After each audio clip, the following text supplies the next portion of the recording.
clean and nice and ting and ting. I'm Tiffany I'm Tiffany Cameron, Reggae Girl Striker, and you are watching the Reggae Boys Commentary. Don't forget to like, share, comment, and subscribe.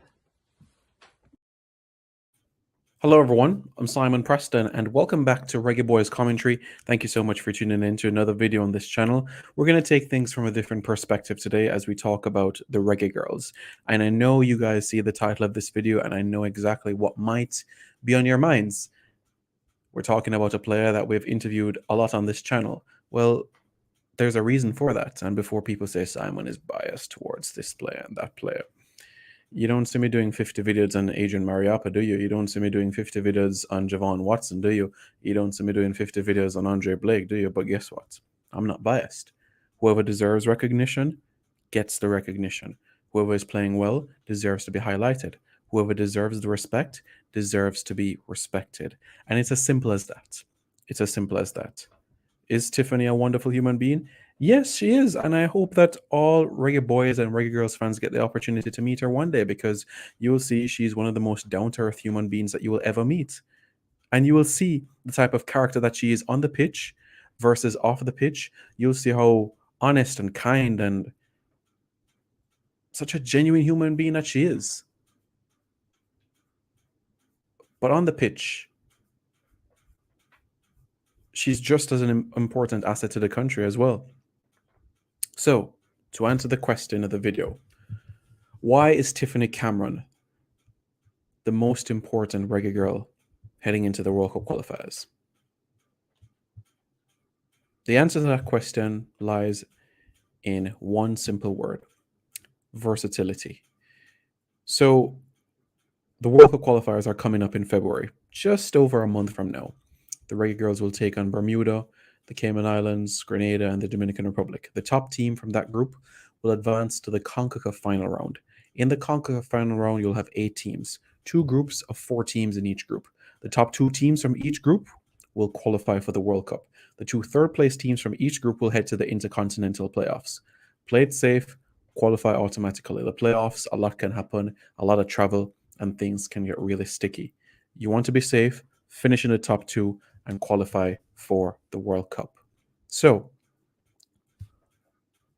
I'm going to make a bold statement, and I need you all to understand that I know exactly what I'm talking about with what I'm about to say. And it is simple as this. Without Tiffany Cameron, it'll be difficult for the Reggae Girls to qualify for the World Cup. Why? Her versatility. Well, let's talk and let's look at some graphics, shall we?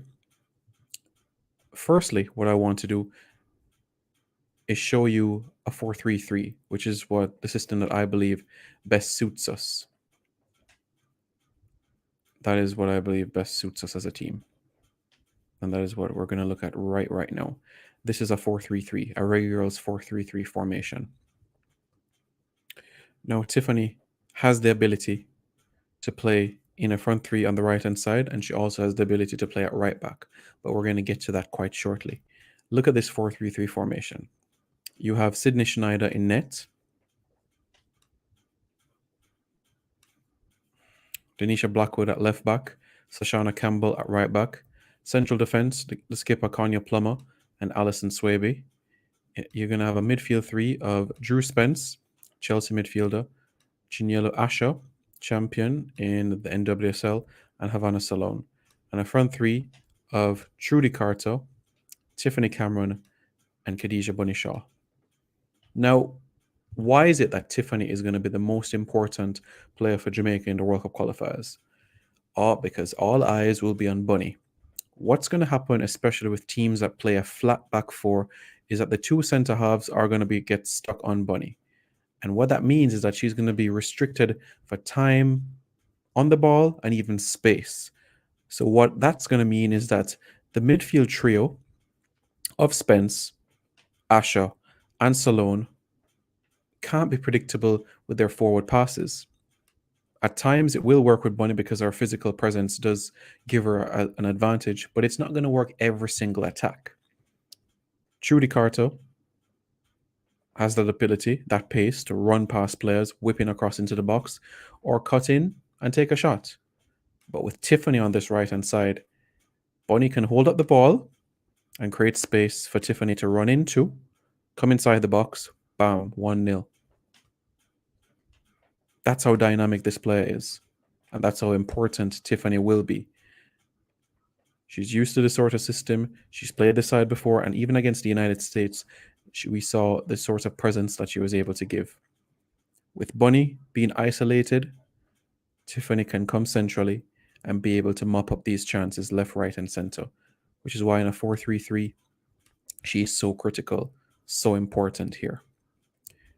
I want to look at another system with you guys. And this system now is the 3-4-3. And in this system, Tiffany plays in another position. And I want you to bear with me on this one. But it is something that I understand has been spoken about. And it is something that could be utilized, but only time will tell. In a 3-4-3, first thing first, the reason why I've gone with Rebecca Spencer as the goalkeeper instead of Sydney Schneider, is because with Rebecca Spencer, when she plays with wingbacks, whether that was a time at Birmingham or Tottenham, when she plays with wingbacks, she's faster in terms of starting counters than Sydney. It's not that Sydney can't be able to do it, but sometimes whenever she has the ball in her hand, she labors with the ball in her hand. But Rebecca within a tenth of a second will be ready to release that ball to the wing backs, the midfielders, or even the center forwards. So that's why in a back three, I have Rebecca Spencer as the goalkeeper. So I have Rebecca Spencer as our goalkeeper right there. Konya Plummer, Vian Sampson, and Alison Swaby as our three central defenders. Two central midfielders in Chinyelu Asher and Drew Spence. Right? Good. Left wing back, Denisha Blackwood. Right wing back, Tiffany Cameron. Yes. What Tiffany has over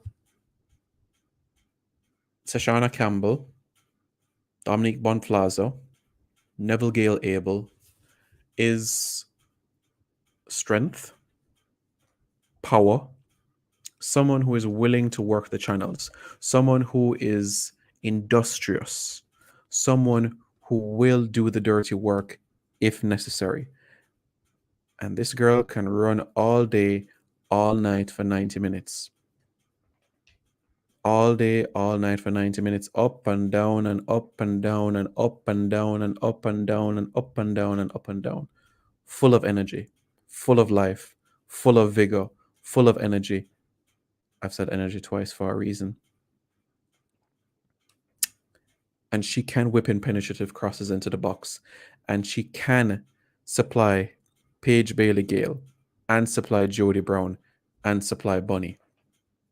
So in that 3-4-3, Tiffany can do well in this position. Let's move into another formation, the third and final formation that the Reggae Girlz could use heading into the World Cup qualifying cycle. And that is none other than the 3-5-2.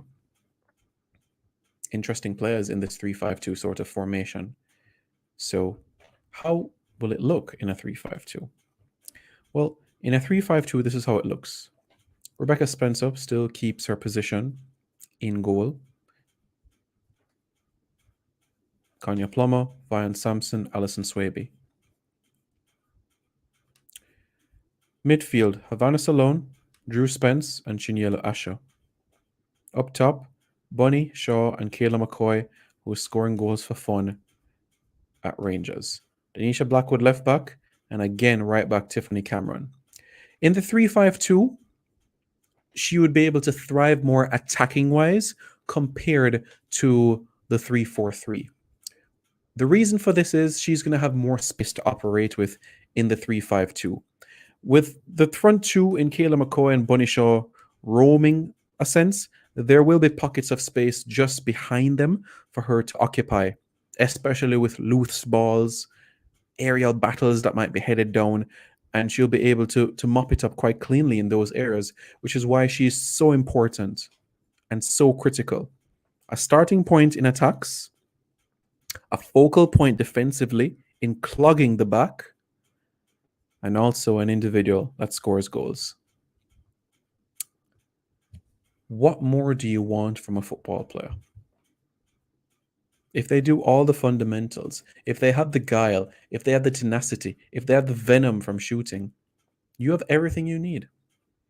And I know people will be saying, well, Simon, it's Bunny. Bunny is the most important player. She's going to score the goals.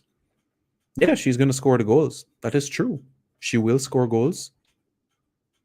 But I promise you, Tiffany Cameron is going to be the most important player in the World Cup qualifying campaign for Jamaica. Hands down. If you've seen how much work this young lady has had to do just to get back to full fitness from her injury recently, you'll understand how determined, how driven, how motivated, how focused she is. You take Bunny out of Manchester City team, Manchester City still wins games with Georgia Stanway and Ellen White and company. You take Tiffany Cameron out of FC Yor, and they don't even score a goal. Wherever she goes, she has an impact. Wherever she goes, she is a focal point. And right now, at the absolute peak of her career, she is Jamaica's most important player at this point in time. Tiffany, I know you're watching this video, and with the qualifiers just a shade over a month from now, I wish you all the best, and that the entire Jamaica is behind you. All 3 million in the country, and plus the 4 million in the diaspora. All 7 million Jamaicans globally, approximately. Everybody is behind you. And now, via this video, people will realize the importance that you bring to a team. This praise, this recognition is not inflated. It's earned.